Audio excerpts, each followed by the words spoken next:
Esta es una historia que se cuenta mucho en mi familia. Mi bisabuelo fue parte del ejército mexicano durante su juventud y le ocurrió algo que él recuerda muy vívidamente hasta el día de hoy. Mi tío siempre había sido alguien muy tímido y reservado, y era por eso que se le dificultaba hablar con las mujeres. Para que sus compañeros no lo molestaran, había inventado que tenía una novia muy seria con la que se iba a casar en cuanto terminara su servicio militar. En una ocasión, fueron llevados a un pueblo muy rural para otorgar ayuda humanitaria tras el paso de un huracán. Durante los primeros días, todo iba normal, pero al tercer día, mi tío abuelo dice que, mientras estaban otorgando la ayuda en algunas localidades, conoció a una mujer que mostró demasiado interés en él, llegando al punto de invitarlo a salir. Mi tío abuelo se apenó tanto que no pudo responder. Todos sus compañeros le hicieron burla y le dijeron que no podía dejar pasar una oportunidad como esa, dado que, a pesar de que tenía novia, ella nunca se iba a enterar. Pero, aún así, mi tío abuelo se negó. Él dice que vio que aquella mujer, en cuanto la rechazó, se acercó a un hombre ya de avanzada edad que parecía ser su padre, al menos eso fue lo que creyó en ese momento. La mujer le dijo algo mientras señalaba directamente hacia donde él estaba, haciendo que aquel hombre lo mirara por un momento. Después, escuchó que el hombre le dijo que, si en serio le gustaba, pero que tenía que estar muy seguro. Ella respondió afirmativamente. Esto hizo que mi tío abuelo se sintiera muy extraño, pero no tenía con quien hablar al respecto, pues todos sus compañeros seguían diciéndole que, si no aprovechaba la oportunidad con esa mujer, entonces era un tonto. Él decidió ignorarlo y seguir con su trabajo. Después de todo, solo estarían ahí 2 días más antes de volver a su base, y entonces ya no volvería a ver a aquella mujer. Después de cumplir todas las tareas en esa localidad, regresaron a donde se estaban quedando. Mi tío abuelo dice que fue muy raro, porque durante todo el tiempo en que estuvieron allí, tanto aquella mujer como su padre se habían quedado, a pesar de que ya habían recibido su ayuda correspondiente. Además, sentía que lo estaban mirando todo el rato. Cuando por fin se fueron de allí, él seguía sintiéndose observado, a pesar de que ya no los veía. No podía quitarse de la cabeza que algo era muy extraño en esas personas. Esa madrugada, le tocaba la segunda guardia, y dice que durante su turno estaba platicando con su compañero de cosas sin importancia. A su compañero le entraron muchas ganas de ir al baño, así que él le dijo que no había problema y que podía encargarse durante un rato. Mi tío abuelo dice que, una vez que se fue, toda el aura del lugar comenzó a cambiar de una manera muy repentina. Se empezó a sentir muy pesado todo, y una sensación de que estaba en peligro comenzó a invadirlo. Pero por más que revisaba con atención cada posible blanco o punto ciego, no le era posible detectar ninguna amenaza, y por ende no podía alertar a los demás basado solo en alguna corazonada. Pensó en ir al baño con la excusa de que él también quería ir y, de esa manera, no estar solo. Pero antes de que pudiera tomar esta decisión, todo se puso negro. Mi tío abuelo dice que no recuerda nada más. Fue como si de la nada su mente y cuerpo se apagaran, y ahí fue el momento en el que comenzó su verdadera pesadilla. Despertó a la mañana siguiente sin su uniforme y con el cuerpo lleno de heridas y moretones, casi como si lo hubieran arrastrado durante varios metros en medio de tierra y hojas. Además, estaba en una casa de aspecto rural. Aunque estaba solo en el cuarto, podía escuchar voces afuera. Él cuenta que intentó levantarse, pero era como si todo su cuerpo siguiera dormido. Podía mover sus ojos, pero el resto de su cuerpo estaba paralizado. Dice que pasaron unos 5 minutos antes de que un niño entrara al cuarto. Al ver que él estaba moviendo los ojos, el niño salió corriendo diciendo que ya se había despertado. Poco tiempo después, entró aquella mujer junto con su padre. Él estaba muy aterrado, pero no importaba cuán duro lo intentara, no podía levantarse ni mucho menos gritar. Aquella mujer parecía estar muy feliz de que mi tío abuelo hubiera despertado. A pesar de no poder hacer ninguna otra expresión, ella comenzó a tranquilizarlo, diciéndole que estaba a salvo y que ahora estaba en casa. El padre le empinó una botella con un líquido espeso. Al tragarlo, fue como comenzar a tener movilidad de nuevo en su cuerpo. Pudo moverse, se echó hacia atrás y les dijo que no se le acercaran y les preguntó quiénes eran. Inclusive les dijo sobre el delito tan grave que era secuestrar a un militar. Ambos se miraron extrañados y le dijeron que no fuera tonto, que no era un militar. Aquella mujer comenzó a contarle que él era su esposo y que se había perdido varios días debido al huracán, que lo habían dado por muerto, pero que unos vecinos le habían informado que lo habían encontrado en las costas y, por ende, habían ido por él. Él comenzó a negar diciendo que eso era mentira, pues recordaba exactamente toda su vida y que no lo iban a engañar de esa manera. Se puso muy violento, hasta el grado de que tuvieron que atarlo a la cama. Mi tío abuelo dice que después de ese día lo tuvieron así durante más o menos una semana, en la que periódicamente iban más personas, vecinos de la misma comunidad, que le decían que él no era militar y que ellos eran amigos. Era como si trataran de hacer recordar a alguien con amnesia. Las historias eran tan convincentes que su cabeza comenzó a crear recuerdos falsos con algunas de esas personas, en donde pensaba que quizás eso sí había pasado. Él comenta que se estaba comenzando a volver loco, dudando de su propia realidad, pues tantas personas se lo decían que tal vez sí era cierto, pero al mismo tiempo no podía evitar recordar su verdadera vida. Una noche decidió que, si quería salir de ahí, ya fuera real o no, tendría que seguirles la corriente y tratar de que ellos creyeran que ya podía recordar todo lo que le estaban diciendo. Como mencioné antes, para ese punto ya dudaba un poco si sus recuerdos eran reales. Pensó que antes de huir de allí, quería investigar un poco más para saber si lo que recordaba era real o, como decían ellos, solo un invento. Por eso, en cuanto la que se decía su esposa fue a verlo, él le mencionó que se estaba acordando de la primera vez que la había visto y de cómo se había enamorado de ella. Para su suerte, eso al parecer bastó para que ella se emocionara, diciendo que le alegraba que ya estuviera recordando.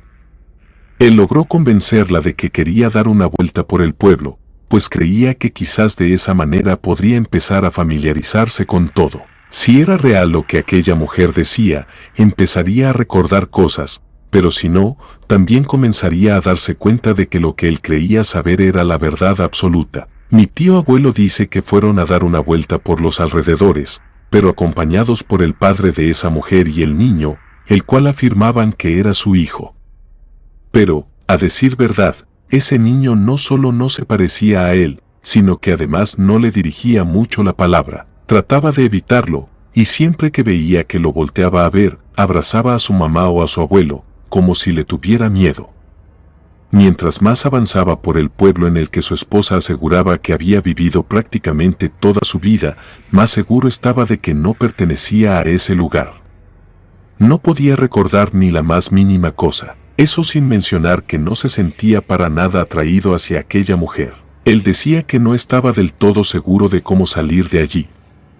Pues, si tantas personas se habían contactado con él para hacerle creer que era el esposo de aquella mujer, eso quería decir que muchas personas en ese pueblo estaban involucradas en su secuestro. Lo que era peor, a pesar de que estaba casi seguro de que todo era mentira, otra pequeña parte de él se preguntaba si realmente lo que todos decían era verdad y si él solo se estaba volviendo loco. Poco después entraron a una tiendita que justo afuera tenía una de esas antiguas cabinas telefónicas. Ahí fue el momento en el que mi tío abuelo encontró su oportunidad. Había tomado unas monedas de una de las repisas de la casa y recordaba exactamente el número de la cabina de teléfono del lugar en el que había crecido, pues era la que siempre usaba para comunicarse con su familia. La verdad es que no sabía ni la hora ni el día exacto que era, pero quien fuera que le respondiera del otro lado, estaba seguro de que podría reconocerlo o al menos él podría pedirle que fuera a comunicarse con su madre. Marcó y estuvo esperando hasta que el teléfono del otro lado fue descolgado. Era un niño, y él reconoció la voz casi enseguida. Era el hijo de uno de sus amigos de la infancia. El niño lo llamó por su nombre. Él le pidió que por favor fuera corriendo a llamar a su madre porque era muy importante. Casi enseguida, el niño dejó el teléfono y se fue corriendo, pero 1 o 2 minutos después de que él estuviera esperando, aquella mujer junto con su padre lo vieron y le preguntaron qué estaba haciendo. Él colgó y les dijo que el teléfono estaba mal colgado y que solo lo devolvía a su lugar. Se vio que no le creyeron, pero igual decidieron seguir con el recorrido. Él notó que ellos dos se veían más empeñados en que comenzara a creer en una historia que él ya no creía en lo absoluto, diciéndole cosas como que se había peleado con alguien o que en ese parque llevaba a jugar a su hijo los fines de semana. Para ese momento, mi tío abuelo dice que solo se encontraba en modo supervivencia, tratando de pensar en cuál sería su próximo movimiento y cómo podría salir de allí. Una vez que volvieron a la casa de esa mujer, ella le dijo que lo mejor para él era dormirse un rato porque seguramente estaba muy cansado después de haber pasado varios días en cama y ahora estar todo el día caminando. Él ya no quería contradecirla en nada, pues no sabía lo peligrosa que podría llegar a ser. Solo le hizo caso y se fue a acostar. De la preocupación que tenía, no podía cerrar los ojos. Lo intentaba, pero cada más mínimo ruido lo hacía volver a abrirlos para ver si se acercaba cualquier tipo de peligro. Más o menos 2 horas después, escuchó pasos que se dirigían directamente hacia su habitación. Él, tratando de parecer lo más calmado y natural posible, cerró los ojos y fingió estar profundamente dormido. Incluso fingió roncar. Para su suerte, esto funcionó, pues quien había ido a verlo había sido el niño, que corrió afirmando a su mamá que él ya estaba dormido. Poco tiempo después, tanto el padre como aquella mujer comenzaron a decir que él no se estaba creyendo nada de lo que le estaban diciendo y que tal vez lo mejor sería deshacerse de él. A lo que aquella mujer le respondió que no quería deshacerse de él porque le había gustado mucho y que no se preocupara, porque ya casi tenía preparado el amarre. Añadió que, a más tardar, la mañana del día siguiente él ya no recordaría nada y estaría tan enamorado de ella que ya ni siquiera les haría caso a esos recuerdos y desearía quedarse ahí para siempre. Aquella misma madrugada, la mujer entró a su habitación con un té servido en una taza de vidrio transparente. Le sonrió con amabilidad y le dijo que se tomara el té, pues le iba a ayudar no solo a recordar, sino también a estar más saludable después de todo lo que le había pasado, para que sus heridas sanaran mucho más rápido. Mi tío abuelo, que siempre fue una persona muy cautelosa y que sabía actuar muy bien ante las situaciones de peligro, quiso darle por su lado para que no supiera que había escuchado nada de lo que ella había dicho momentos antes. Tomó la taza y le agradeció, pero fingió que se le había caído. La taza se rompió, dejando caer todo ese té que olía muy mal, esparcido por todo el piso. Esto la enfadó mucho, y pasó de ser una persona que solo le había mostrado su lado bueno y amoroso, a volverse una mujer horrible. Lo insultó por haberlo tirado. Durante sus gritos, mencionó que no sabía cuánto se había demorado en hacerlo. Él, un poco contrariado y tratando de calmar las cosas, le dijo que era solo un té de hierbas. En ese momento, aquella mujer entendió que estaba revelando más información de la que realmente quería. Solo se quedó callada y salió de la habitación. Él recogió uno de los pedazos de vidrio, pues pensó que eso le ayudaría para tratar de escapar más tarde. Esa misma noche, ella le ató uno de sus pies a la cama, con el pretexto de que, según ella, él muchas veces se despertaba sonámbulo y muy a menudo se iba al corral de los borregos. Le había dicho que debía atarlo para que esas cosas dejaran de pasar. Él no puso ninguna objeción. Dice que ese día fue la primera vez que aquella mujer se quedó a dormir con él en la misma cama. Relató que le pasó más o menos lo mismo que le había ocurrido en el campamento militar en el que estuvo. A pesar de que no tenía sueño y estaba muy alerta por todo lo que le podían llegar a hacer, de un momento a otro se quedó profundamente dormido. Aún así, logró despertar más o menos a las 5 de la mañana. Estaba muy asustado, pero se tranquilizó un poco al ver que aún seguía bien. Lo que le pareció extraño fue darse cuenta de que aquella mujer ya no estaba a su lado. Esto lo tranquilizó, pero también le generó curiosidad por saber a dónde había ido. Su plan era irse en el momento en que ella estuviera profundamente dormida. Por un momento pensó en quedarse recostado hasta tener otra oportunidad, pero luego se dio cuenta de que quizás no habría más ocasiones. Sin pensarlo mucho, comenzó a cortar la cuerda que lo mantenía atado. Después de un rato, logró liberarse y caminó sigilosamente por la casa. Para su sorpresa, no parecía haber nadie en ella, era como si estuviera vacía. A pesar de lo extraño que le resultaba, se dirigió a la salida y, al abrir la puerta con cautela, descubrió que tampoco tenía candado. Comenzó a caminar descalzo, ya que no llevaba ni el uniforme ni las botas de militar y se encontraba prácticamente en ropa interior, intentando salir de aquel lugar. Es importante destacar que mi tío abuelo tenía un excelente sentido de la orientación. Sabía que probablemente el campamento en el que había estado ya no existía, pero creía que podría alejarse del pueblo y pedir ayuda en otro cercano, o al menos encontrar alguna cabina telefónica para comunicarse con su familia. Después de caminar solo un poco, se dio cuenta de que la única salida era cruzando uno de los corrales.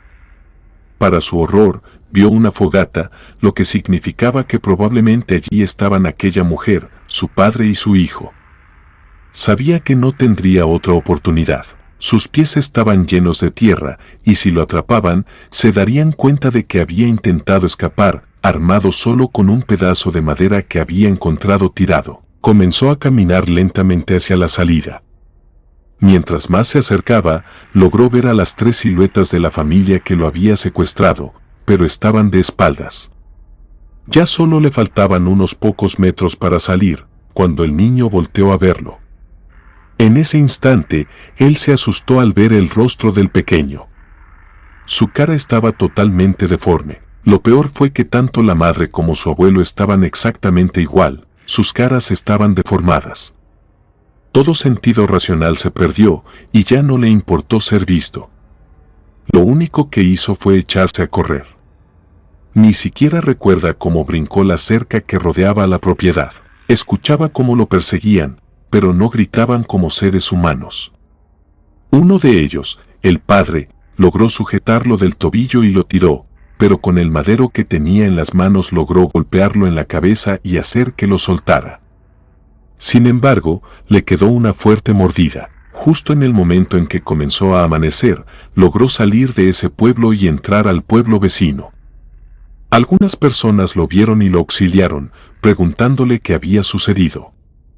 Les contó exactamente todo lo que había vivido hasta ese momento, identificándose como uno de los soldados que había ido a brindar ayuda humanitaria. Algunos de ellos lo reconocieron y le dijeron que la familia de la que había escapado era gente muy mala, que no era la primera vez que se robaban a hombres y que por desgracia esos hombres aparecían sin vida en algún lugar. También le dijeron que eran brujos muy poderosos que practicaban magia negra, y que, a pesar de que habían intentado hacer algo al respecto, al parecer tenían hechizadas a muchas personas del pueblo, quienes los defendían cada vez que se intentaba actuar. Después de eso, llamó a su familia en su pueblo y sus hermanos hicieron lo necesario para poder ir a buscarlo. El ejército le había dado la espalda, pues dijeron que él había desertado por voluntad propia, asegurando que se había ido por su propio pie el día de la guardia y que jamás lo habían vuelto a ver. Esto lo dejó fuera del ejército, pero tras todo lo que vivió, mi tío abuelo no tenía ganas de seguir cumpliendo su servicio militar, pues tenía mucho miedo de que algo así pudiera volver a ocurrirle. Comunidad de Relatos de Terror, quiero enviarles un gran saludo y agradecerles por todo el apoyo que le han brindado a este proyecto. Ya somos más de 20,000 suscriptores y nuestra próxima meta es llegar a los 21,000.